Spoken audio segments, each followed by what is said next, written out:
great to be back in Geelong. Richard Miles, my parliamentary colleague, local member and parliamentary secretary for innovation. I've seen a lot of innovation here this morning. Well done, Richard. You've only been in the job 12 months, but you're doing well. Aaron Cheeseman, our local member for Corangamite, and you're doing a great job representing the people of this area. Megan Clark, the CEO of the CSIRO. David Morgan, the Chancellor of this great university, named after a great Australian, Alfred Deakin. And Sally Walker, of course, the Vice-Chancellor. And representatives of local authorities who I've just met, from the Geelong Council and other local councils, and all of you who are partners, friends and supporters of this great institution. When I travel around Australia, I am constantly amazed at what I find, constantly amazed at the sheer brilliance of what is occurring on the ground in institutes of excellence like this. Also amazed at sheer acts of human compassion which never go into the front pages of a newspaper. Always amazed at extraordinary achievements which are barely recognised or known only by a few people. Which is why it's always good to be out of Canberra for a bit. There are a few reasons for that.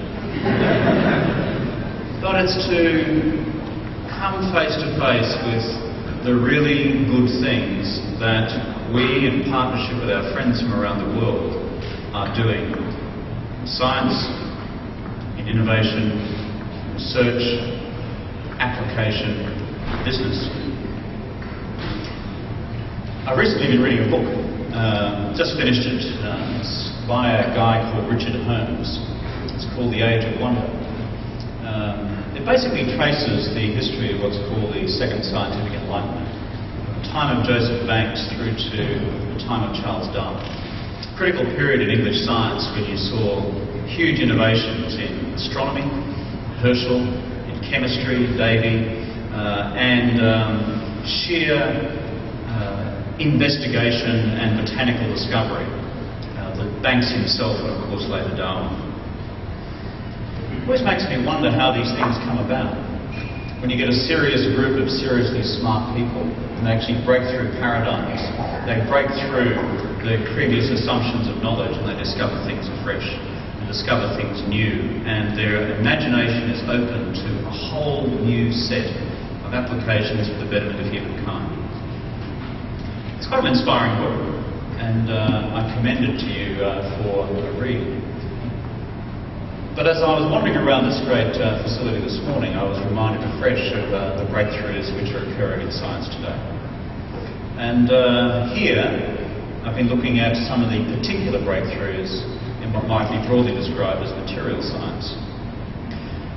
I asked for a quick tutorial before on what I was actually looking at.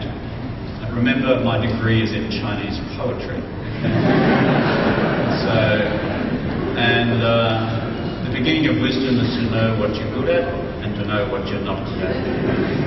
And to ask the right questions, or at least to try and ask the right questions.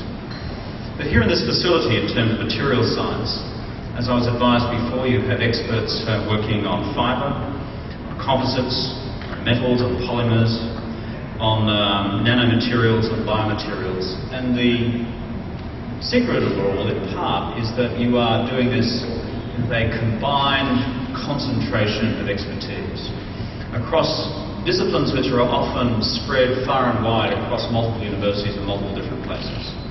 And of course, harnessing the great skills and powerhouse of the CSIRO, one of the great Australian institutions.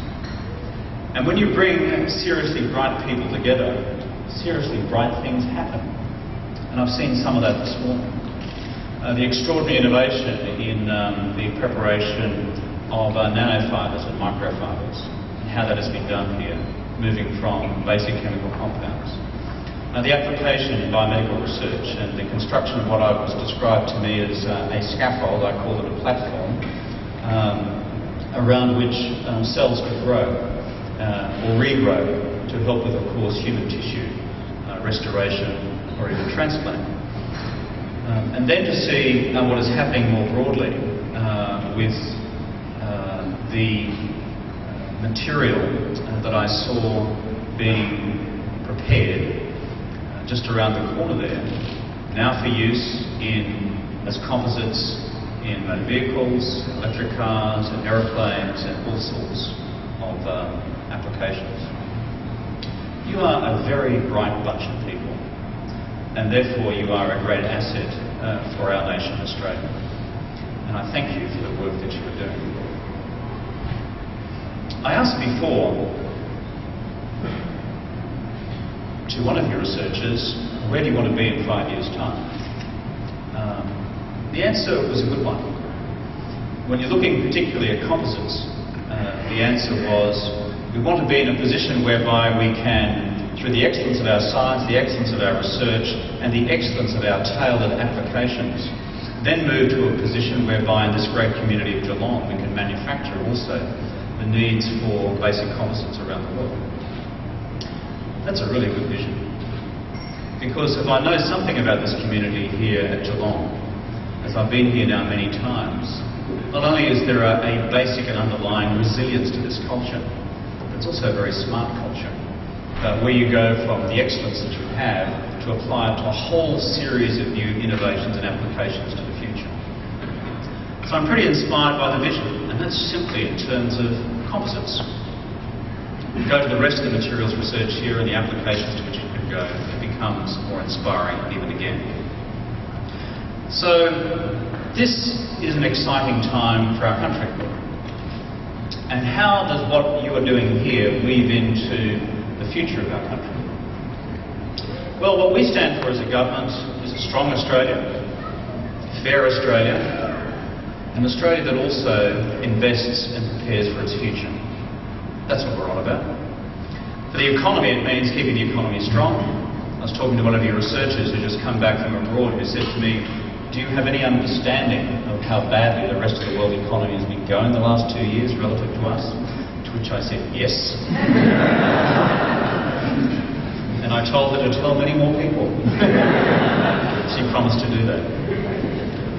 Keeping the economy strong and vital local communities like this with their economies turning over, with jobs still being created, despite the transformations always occurring within business. That's so much part and parcel of what we are on about as a government. Also, as our economy recovers from the impacts of the global recession, bringing our budget back to surplus, halving our debt, bringing the budget back to surplus 3 years early and 3 years ahead of time, that's part of keeping the economy strong as well. But there's a third part, and that is investing in the future drivers of economic growth. I said when I first became leader of the Australian Labor Party, I never wanted to be Prime Minister of a country where we didn't make things anymore. I meant it then, I mean it now. And what I've seen today provides me with great further hope that that vision turns into new realities. Sometimes we think it's always got to be making and manufacturing the things that we've always done.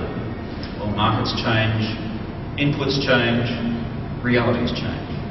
But the core thing of a smart and innovative people out there with a capacity to change basic materials into something that which we can apply to the world's future basic construction needs, building needs, tissue needs.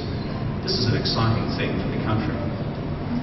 So being strong for Australia is not just about surviving a global recession, that's key. It's not just about bringing a budget back to surplus, that's key as well. It's also about investing science, the research, the innovation and the industries and the applications of the future. And that's where you good folk here at Geelong come in. This centre has been going for some time and you've been doing some great work. But today I want to announce our next step in supporting Australian innovation. This marks the first investment in round 3 of our Education Investment Fund, a $37 million investment in a world-first Australian future fibres research and innovation.